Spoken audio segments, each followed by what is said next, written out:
आता बातम्या पाहणार आहोत मुंबईतल्या आणि पुण्यातल्या। मुंबईतील सर्वधर्मीय 1500 भोंगे उतरवण्यात आल्याची माहिती। मुख्यमंत्र्यांच्या आदेशानुसार मुंबई पोलिसांची विशेष मोहीम। भोंगे उतरवून मुंबईला भोंगेमुक्त करण्याचा प्रयत्न।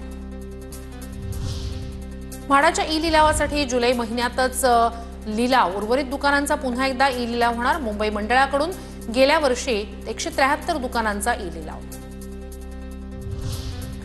पीओपी मूर्ती विसर्जन आणि पुनर्वापरासाठी शासनाच्या नवीन मार्गदर्शक सूचना। पीओपी मूर्ती खास व्यवस्था असलेल्या कृत्रिम टाक्यांमध्येच विसर्जित करण्याचे निर्देश। मूर्ती सजावटीसाठी केवळ पर्यावरणपूरक रंगांचा वापर करण्याच्या सूचना। ठाण्यातील बेकायदा बांधकामांवर कारवाई सुरू। 21 अवैध इमारतींपैकी 13 इमारतींचं पाडकाम पूर्ण। ठाणे महापालिकेची उच्च न्यायालयात माहिती। पुण्यात पुलांच्या स्ट्रक्चरल ऑडिटचं काम संथ गतीनं। सार्वजनिक बांधकाम विभागाच्या अधिपत्याखाली असणाऱ्या 16,519 पुलांपैकी केवळ 451 पुलांचं स्ट्रक्चरल ऑडिट। उर्वरित 14,375 पुलांच्या स्ट्रक्चरल ऑडिटवर प्रश्नचिन्ह।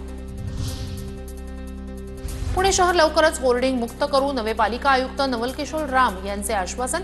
पालिका अधिकाऱ्यांना अवैध होर्डिंग काढण्याचे आदेश। पुणे पालिकेची उत्पन्न वाढीसाठी धावाधाव। अतिरिक्त आयुक्त ड्युटे यांच्या अध्यक्षतेखाली समिती नेमण्याचा निर्णय। अस्तित्वातील उत्पन्नाचे स्रोत सक्षम करण्यासह उत्पन्न वाढीचे नवे मार्ग शोधण्यात घेण्याचे काम समिती करणार। पुणे शहरात शालेय विद्यार्थ्यांच्या सुरक्षेसाठी महत्त्वाचा निर्णय। स्कूल बस आणि व्हॅनमध्ये 31 जुलैपर्यंत सीसीटीव्ही कॅमेरे बसवण्याचे आदेश। 1 ऑगस्टपासून सीसीटीव्ही नसलेल्या गाड्यांवर कारवाई होणार।